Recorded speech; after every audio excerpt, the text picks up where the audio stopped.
Nigeria's electoral umpire, INEC, recently received over 100 applications from organizations and associations seeking registration as political parties ahead of the 2027 elections.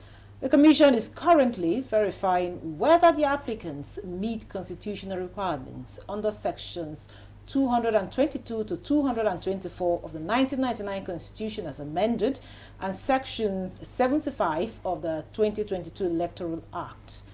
Now, if fully registered number of political parties, could increase tremendously. There will be more active political parties by 2027. While some school of thought say the development will expand political representation and make the electoral landscape more competitive, vibrant and diverse, others say crowded field risk fragmentation, anti-incumbent sentiments aiding dominant parties.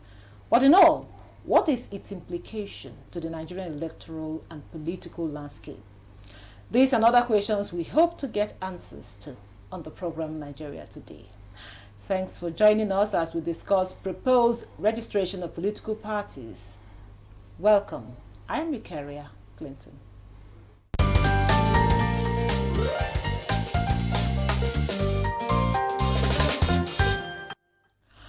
To discuss the issue at hand, I have in the studio with me a political analyst and the chairman, Partners for Electoral Reform and convener, Say No Campaign Nigeria. Ezenwa Nwagu. Thanks for joining us on Nigeria Today. Thank you, Kira. It's good seeing you again. And joining us via Zoom today is Dr. Rauf Sakariyawo of the Department of Political Science, Nigeria Police Academy. You're welcome, sir. Good evening. Thank you for having me. It is Rauf Zakariyawo.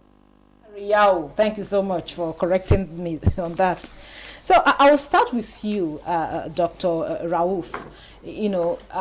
We've seen a surge in registration. A lot of organizations are coming forward to say, okay, we want to register, we want to become a political parties. What does this mean, for Nigeria's democratic space?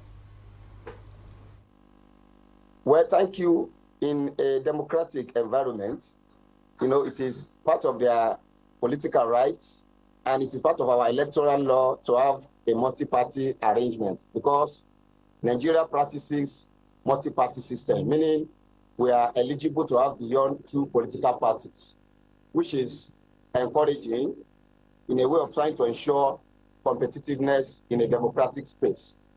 However, the major concern has always been the abuse of having several political parties, particularly with our previous experiences, starting from during 2023, 2003 election, 2007, up to the last 2023 general election. So that tells you that some of those parties registered earlier on, they were not competing as expected, because there are guidelines, there are rules expected in registering political parties. There are expectations that party should have at least some level of national spread. But when you look at some of those parties, some of them, they are more of local, regional party. And by doing that, it tells on the fact that our democracy, or some people feel I can have a party within my state, in as much as I can win certain seats, I'm okay. But that is not too good for our national politics. So the concern is not about having more party. It is how vibrant some of those parties are. And that has been a major challenge. It is good things that several parties could be allowed to be registered. After all, in a democracy, they are not supposed to be curtailed. But registering those parties, after meeting up the registration requirements, what happened to their survival? Because in political party, you have to look at parties consolidation. Political party that cannot be consolidated, then what has been the usefulness of such party? And I could recall in 2023 general elections, over 73 political parties presented presidential candidates. But we all knew what actually played out. Apart from the 4 major contenders, others, they were like, trying to pull unnecessary, even some of them could not even win their award. So how relevant are those parties? And at the long run, INEC deregistered more than 70 parties. Now, from today's report, over 110 political parties trying to register again because 2027 election is approaching.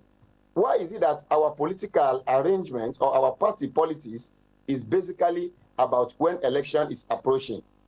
The functions and expectations from political parties go beyond electioneering process. It is not about we go for voting, people cast vote for us.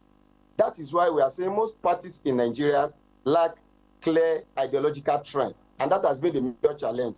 And coming on board over 110 political parties, but you won't be able to see ideological differences, particularly based on what we have on ground before. So basically, it is democratic right for any organization or bodies of people that have met the requirement to be registered. However, we don't need to be wasting unnecessary resources, having large parties without having a clear-cut ideology. So party politics is expected to have a better ideology, whereby the electorate or the masses will say, I want to join this political party based on the fact that I'm convinced they have a very good ideology.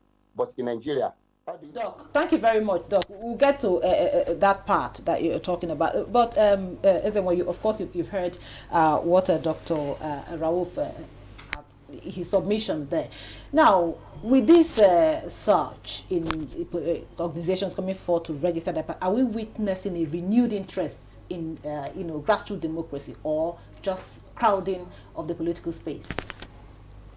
No, we're not. We're creating special purpose vehicles. The special purpose vehicle, political special purpose vehicles. The idea and the motivation for it is what Dr. Rauf had hinted, and that is that it is meant to drive, fallout, if you like, because that's what it has been. It's never been about. It's never been about what political parties, in its classical sense, what it does. Here, it is about power. It is about elections, and so we have come from a history of where political parties thought that they would be funded by government, and we have had that kind of situation before, where you had those 73 political parties you talked about. Some of them, their addresses and location were in cemeteries. When people went to find out the places that they said their parties were located, it turned out that they were, cemeteries. They're just political parties on paper. On paper. So it was a briefcase situation. And the thing is that we hardly learn any new lessons. If you check this 100, and you see that it is a joke taken too far. Many of them asking to be organizations. They are not political parties. They are organizations asking to be registered, have not supplied any logo, have not supplied addresses, have not even supplied pro tem chairmen or secretaries. They just simply send applications, that they want to, and I think INEC is sorting that out. But if you ask my personal view, I will say that INEC has no business registering political parties. Okay. And I'll tell you why. You see, Dr. Rauf hinted around that the challenge is that there is freedom of assembly, there is freedom of association. People can decide to be political, associations. But if you want to appear on the ballot, if INEC has to put you on the ballot, then there are conditions that you have to fulfill. But your right to assemble, your right to associate is within your constitutionally determined right. So, America has close to 400 political parties, but just a little below 20 appear on the ballot. So you have all kinds of political parties. A simple Google search will show you that so your right, you can say you want to defend our minimum rights, you want to, anything you want to do, but do you want us to put you on the ballot for people to vote for you, then you have to fulfill certain conditions. And those conditions are regulations that INEC have put forward. And that is what INEC is checking now. But just quickly, because you have a short time for this program, INEC has done, some kind of innovations with party candidates nomination, where that is done online and not, physical like it is. If it were before in this Anambra election, you will see a surge of politicians coming to INEC offices. I think that INEC can put these conditions and develop an online portal so that if you don't fulfill those conditions, the system itself completely weeds you out without all these unnecessary conversations around. Okay, Dr. Rauf, back to you now. Of course, you've just like you've mentioned, and Ezenwo also, corroborated to the fact that some of these political parties are just on paper. Like he rightly said, some did not even have any address, some at the cemetery and all of that. And here we have over 100, as a matter of 110 at this moment, coming to register to become political parties. We know that, as it was also said, some of them they just want to be in the race. At the end of the day, some are just dormant. So, is the legal framework that the electoral umpire, has at the moment enough to make at the end of the day, the parties that will be registered, to make them competitive enough, to face the parties, the functional parties, let me put it that way? Yeah, thank you. Regarding the Electoral Act or the regulations needed for parties registration, it is on INEC website. Those requirements are, in fact, fantastic. Let me give you one of the basic requirements.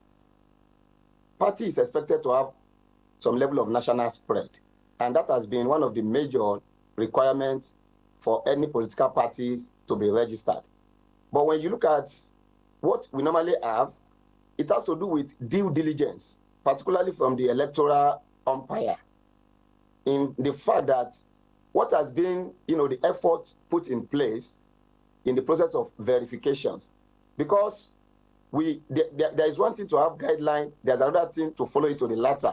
So to me, some of those political parties that were registered ab initio, they might not have met the requirements, but because of the political syndrome in Nigeria, whereby some of them believe in cutting corners, that tells that certainly they were not supposed to have been registered earlier on, but because of this unnecessary pressure, some connectivity, in fact, we can call it some level of corruption within the empire itself. That is why some of those parties got registered, and at the long run, they could not sustain the tempo. They could not sustain the association. So in that regard, the rules and regulation guiding party registrations, those rules are clear. But the question is, some of those parties might not be able to meet the conditions, but how come they got registered for the first instance? Like I've said earlier on, over 70 parties deregistered. Why do we need to continue going front and back? Why is it that we don't have a clear-cut agenda? If you are to register parties, there should be continuous, monitoring of the functionality of those political parties. It should not be a game of election alone. It should be something continuous. After all, electoral system is a continuous politics. In fact, democracy cannot be consolidated once you have weak political institutions across board. So what I'm saying, in essence, it is not about the law. We have good laws. Then who are those implementing those laws? What do you mean by implementation? How do you monitor some of those political parties? Do they actually have the spreadness required? What is their level of national spread? The offices they are supposed to have, the secretariat, who are the chairmen, who are the secretary. So when you look at some of those things, you realize that we are moving towards a system whereby political parties come on board. Oh, election is by the corner. This is time for us to make certain, money. This time for us to make noise. And after election, they go back to dustbin. Like what my brother said, that most of them, they have been part of cemetery. So basically, it is not about the law, but how are those laws being followed to the latter? And you don't just confirm the availability of necessary secretariats necessary structures, necessary spread during party registration alone. It should be a continuous process. Either maybe every quarter, those parties must also be checked to ensure that they are also on track as far as our regulations are concerned. But after registration of those parties, before you know it, they disappear, particularly after election. And that has been the major issue we are facing. And that is why it is one of the basic problems of our democratization, because lack of internal party democracy itself kills democracy. And in Nigeria, everyone understands the game of political party. And that was why I was making emphasis about ideology. When you look at what is obtainable in the United States, US might have Democrat and Republican as the two major dominant parties. That does not mean there are not other political parties. But people toe along each of those parties based on ideology. But in Nigeria, someone in APC today can find himself in PDP. Next tomorrow, the person might join Labour Party. Then how do we now ensure that for you to belong to a political party, you are expected to be part of the ideology of that party? So basically, to me, it is not about the number, because some of those numbers, they are unnecessarily outrageous. Then you realize that they might not have convincing ideology. And how do you expect me to join a political party without having ideology? So that tells you about the level of our political culture, which is still to some extent at parochial level. Thank you. Thank you very much, Dr. Rauf. We'll take a short break now. The conversation will continue after the break. Don't go away. The implementation of the ruling is also dependent on another aspect or another arm of government. Nowhere in the world will allow under digital economy for banks not to be dispensing domestic currency in that economy. What will make this one different? We want to know what they do as occupation. All of these are attributes that are questions have been designed to investigate. In a few days to come, you see that we are all around their own crannies and everywhere in Nigeria, telling people to cooperate. Welcome to Nigeria Today.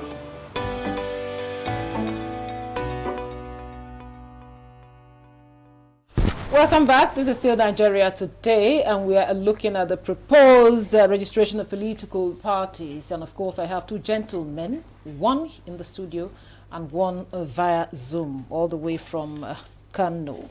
So, Ezenwa, of course, you had some of the things. Ezenwa. I keep calling you Ezenwa, maybe because I've been long in real estate. So Ezenwa. So, he talked about ideology, which is a very, serious issue. We've seen different parties having same ideologies, probably different names. And now we have more parties coming forward, more organizations coming to register as a political parties. How can we ensure that we have different parties with different ideologies, something different, bringing something different to the table, not just the same ideologies, but different names? It's not in our place as citizens to tell people who want to register organizations what ideology they should pursue. No, we are talking actually about what INEC can do in this regard. INEC is the registrar of political parties and regulator of political parties. It cannot force ideology on the parties. The conditions for registration there is no ideological consideration in the registration qualification. What is important is that you have national spread, you have members, and the reason for national spread is because to foster national unity. That's the thinking, the logic of it. And then you are able to galvanize support across the different demographics that make up Nigeria. But parties by themselves must think about differentness, because what makes you a party is that you are different from this party, because at the end of the day, you are coming to beat the people, to sell something, to say, this party in government, I am better than them, I will do things differently. But the truth is that today, if you even watch the 2023 elections, the dominant gladiators were facing in one direction economically. They all said they were going to privatize, they will commercialize, they will remove subsidy, they will sell. there was not one that said, no, we will be autochthonous, we will look inwards, we will think differently. All of them were going to IMF and the World Bank, you know, for dictation. So in reality, what you need to understand right now is that the 18 political parties exist already. Yes. And out of that 18, less than 5 or 6 are truly functional, you know, as political parties. And the reason why they have not been registered is because they will run to court. There were some that were registered, the court reinstated them. So now the window is opened again. But the politicians use the instrument of blackmail and subterfuge to hamstring the electoral management body sometimes. Like you are seeing now, in 2013, when the political parties were trying to merge to form the ruling party now, they came out on INEC. They heated INEC so strongly that the then Professor Jega had to come out and say, look, what is that? In fact, they said that INEC had merged with, you know, the ruling party as at that time. And so that's why INEC did not want to register them. The ones who have not even applied, who just applied recently, we are already telling the public that INEC had already refused them registration. So the subterfuge that you see is also part of what, and sometimes even the citizens themselves don't support our institutions to do the proper regulation. Because when they blackmail them like that, oh, they are now working hand in hand, the regulator is no longer able to wield the big stick the way he should do. And sometimes he even now gives concessions and waivers that. But at the end of the day, what is that overaching need to have new political parties, apart from the desire to assemble and associate? But you need to, you know, fulfill those conditions. So whether it is ideological, and sometimes we also make a fetish of ideology in terms of, you know, thinking that right wing, left-leaning political parties. Among the 18, there are left-leaning political parties. The PRP, for instance, is left-leaning. AAA is social democratic, and some of the other SDP and the rest of them are, you know, left-leaning. But the ones that are coming to register now, I dare you, Eukeria, to look at the list. Their names are almost the same. Alliance, they turned the other one round. There are all kinds of names, you know. But what is important is that we are talking about 110. Out of that 110, over 30 have not even supplied an address. And we observed elections in the off-cycle elections in most of the states. Part of our work was to visit political parties, you know, courtesy visit to political parties to share ideas about the election. Some of them will dribble you from morning till night. If you come to this, they say come to the so and so park. When you come there, they say come to so and so place. At the end of the day, you will not see anybody. And that is the trend. That is what we continue. So INEC has a responsibility to ensure that people who are time wasters, who have no business, you know, functioning as political parties, are not registered. And that is where the work begins. And like Dr. Raul said, you have to constantly go back to ensure, as the regulator and register of political parties, you are just like the Nigerian Stock Exchange for political parties. You must ensure that regularly you are telling us how healthy, you know, these political parties are, which ones are sick and which ones need to go to ICU, and then which ones will survive eventually and then come to. Is it that they don't check their offices before they are registered? See, no, they will do all that. See, when they want to register, they can hire somebody's house and even ask the person to leave. Then you visit, then immediately you leave, they reassemble themselves and go on. The kind of ingenuity that the Nigerian political elite, you know, devise to shortchange the system is mind-blowing. And sometimes the citizens aid them. Like I said, if we strengthen our institutions, if we support our institutions to do their work, just like the police at times, if you are driving now and a policeman says stop, I want to check your paper, the first thing is anger. Why did he stop me? But it's his job to stop you. It's his job to check you. If he abuses that official responsibility, that's where the challenge comes. But does he have a right to stop you, to check you? He has a right to do so.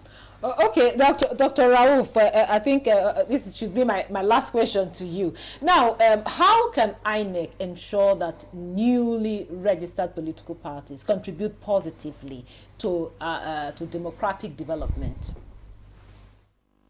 Like what my brother has said in the studio, INEC has a lot of responsibilities, and to me, INEC might not be able to stop any qualified organizations that have met the requirement for registration of as a party, because it is part of the democratic space. You know, you have to widen up the space once they have been able to meet up with the requirements. However, there is need for INEC to ensure what is called quality control, or there must be adequate internal mechanism in which those parties are regularly checked. By regularization of such approach, I think INEC has been able to contribute in terms of consolidating or in terms of enhancing our democracy. But it will not sound well on the part of INEC to register maybe from 110 now, and we have maybe 70 or 80 that scale through based on requirements. And after 1 or 2 years, or after 2027 general elections, INEC will still go back to go and deregister them. So this approach... Very much, Dr. Rauf. We'll just have to go here. Thank you so much. That was Dr. Rauf Sakariyao of the Department of Political Science, Nigeria Police Academy. Thank you so much for coming. He joined us via Zoom all the way from Kano. And of course, here in the studio, I have Ezenwa Nwagu. He's a political analyst and the chairman, Partners for Electoral Reform, and convener, Say No Campaign Nigeria. Thank you so much for coming on the program. Please, thank you. And thank you for being part of the program. I'm Mikaria Clinton. Goodbye.